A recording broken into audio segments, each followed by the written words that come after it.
Hello everybody, welcome to another video. Today I will be giving you guys my general settings and just my bike setup in general, so hopefully you guys can enjoy and kind of watch the video as we go. I don't want to like make any cuts in the video either, because like I know some people can get lost when cuts in the video are a thing, so let me try to get a one take and done sort of deal. But today I'll be showing you a new bike setup I spent a bit of time on. I think it's pretty good. It works with E-Road, and if you struggle with front tucks, it's really good against front tucks. So if that's something you struggle against, then this bike, it's not gonna fix it. You're still obviously, the game's the game, but you'll have a little bit more room to kind of mess up and whatnot with front tucks and kind of help you learn and progress. So that'll be in this video, as well as my settings. So my settings will also be in here. So just like general, like what I use to move around, clutch, just all that good stuff. And especially the direct lean. The lean settings are a big part of this game, and I'll give you guys mine as well. I think they're pretty new player friendly as well. So yeah, let's go ahead and get right on into the settings and whatnot part of this video. I think that we could just hop into settings from right here. Start at input 1 if you guys want to copy anything, but linearity here, I really don't know what it does other than what it says. Linearity, straight, it keeps you quite nice and stood up. So if you have this at 1, so okay, linear direct control, whatever, it's just said moving the slider toward non-linear gives more precision in the first part of the input. Okay, here, I'll happily explain this. So basically you can lean and like have a little bit more stability and balance towards the other side. So it's almost like you're leaning against it. So basically helps you lean without trying to fall. Basically, if you're falling off just like just leaning and you're falling on the ground, linearity, that's why I have that all the way up. It works well with my settings. Along with 92.2 gain, I think this is as low as I'll go.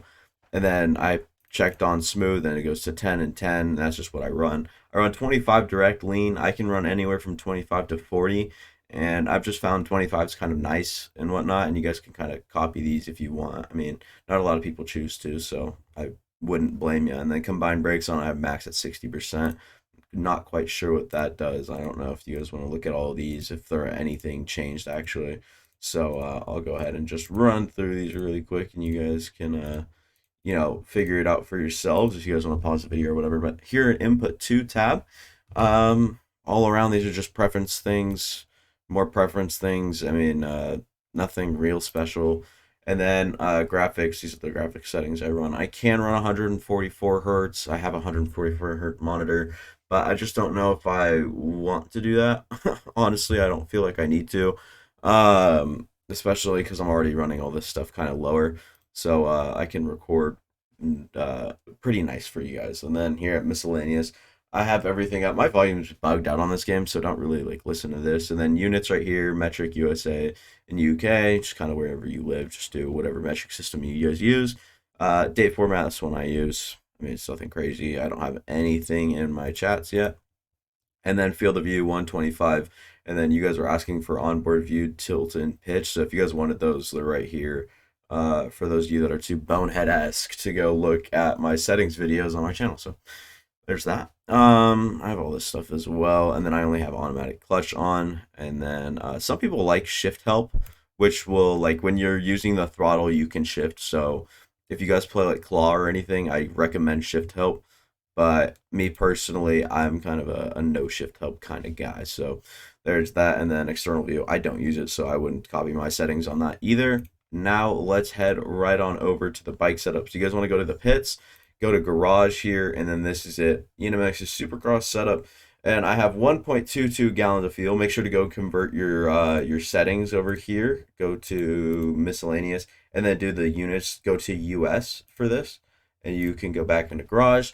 And then so 1.22 gallons of gas, and then mid soft front, mid soft 120/80 back tire. So this one. And then this front tire, and then tire pressure, I think that's stock. I think this stuff is all stock down here. Then suspension, we'll go ahead and look at what's changed. Rear spring, it was turned up, I think one click. So one click there and then one click on the slow bump. And then preload is also up one click on the back tire. And then I'll also give you guys a motocross setup if I think about it again. I don't know. I mean, like I could. Nothing changed here in the drivetrain. It's nothing special. I don't have anything like messed with the gearing or anything. But this is a big part of the whole like thing I've got going on. So I lowered the fork height down to 3 and then fork offset at 24 instead of 22. I figured that helped a lot. So this is mostly what I did the testing with, is just messing with these 4 settings mostly. And mostly and do that more mostly. So there's that. I've been working on an outdoor setup. I'll go give you guys it real quick. I guess I can just copy it into game here. Okay, and here's the motocross setup. I'll compare it to default again, and then so 1.24 gallons, and then I have the mid-soft, and then the mid-soft 120 80 19, and then I actually did lower the tire pressure. I think no, it's default, so it would show, right? It does not show if you mess up. So 14.5 psi is what we're looking at. 18, all that looks stock. And then front suspension, I have one click up on the spring in general, and then here I have a lot more changed. I think I have 2 clicks up on the spring, 1 click up on the slow bump, and then 1 click up on the fast bump. Or is it 2 clicks? It is 1 click, I believe, and then 1 click up on the preload drivetrain, same thing, stock. And then I have this stuff all different as well to kind of match. And this is more for the aerial and tough tracks. So like if you're racing the MXGP series or whatever, I'd recommend this setup for more rough tracks. It's not really for your average like Winchester or in-game like club or anything like that. It's not really gonna improve you in those areas. But yeah, no, this is the motocross setup as well. So you got the supercross and motocross setup and whatnot. Dude, motocross, I don't want to save it now, so I'm just gonna go ahead, go to supercross and do not save changes. And then yeah, do you guys see that right there? That was a fun little video for you guys there. I mean, hopefully you guys kind of got an in-depth explanation on what you guys need. And if you guys do need anything else, do not be scared to comment. I understand. I mean, I took a long time. I'm still messing with settings to this day. I've over 1,500 hours on the game, so you know, and 3 years nearly of experience. I think it's 3 years. So had this game for a while, kind of seen everything, if you will. Kind of turned into a grandpa with those sayings right there. But I've seen it all. Anyways, away from that, you know, if you guys have any questions, any praises or anything about the setup or the settings, that's perfectly fine. Go ahead and leave them in the comments. I should get to them. I know normally like I'll miss out on a few, or I just don't answer because it's either a stupid comment or something of that nature. So or it's already been answered before. So if your question is the same question as someone else's, I will, tell you probably to look at, someone else's comment that said the same thing and I gave the exact answer to, or whatnot. So I would make sure to scan through the comments first, looking for your answer. But if you get to this video early, then I'm sure that there won't be too many comments. These videos don't normally do good in the beginning, but they kind of pick up over time. So yeah, hopefully you guys can latch on. Hopefully you guys like these settings as well, especially if you're a new player. I think that these settings are fair. They're nice. They're not like the best thing in the world or anything like that, but they'll get it done for sure.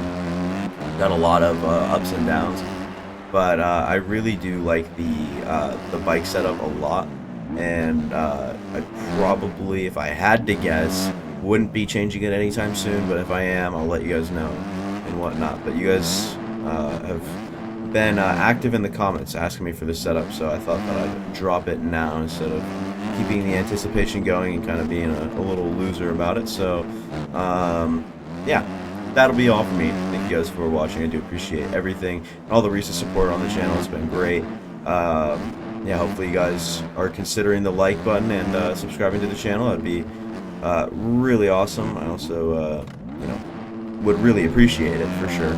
And yeah, make sure to enjoy the rest of the day or the night whenever you're watching this, because you guys deserve it. Alright, you guys deserve a nice night or day. Depends, actually. If you're like a bank robber and you're sitting here watching my videos, I'm not gonna lie, I hope you don't have a good rest of your day or night. That's besides the point. So I'll hop out of your guys' life. If you guys haven't already clicked off the video, I'm surprised. I'm just rambling on to keep it over 10 minutes of video. So, see ya.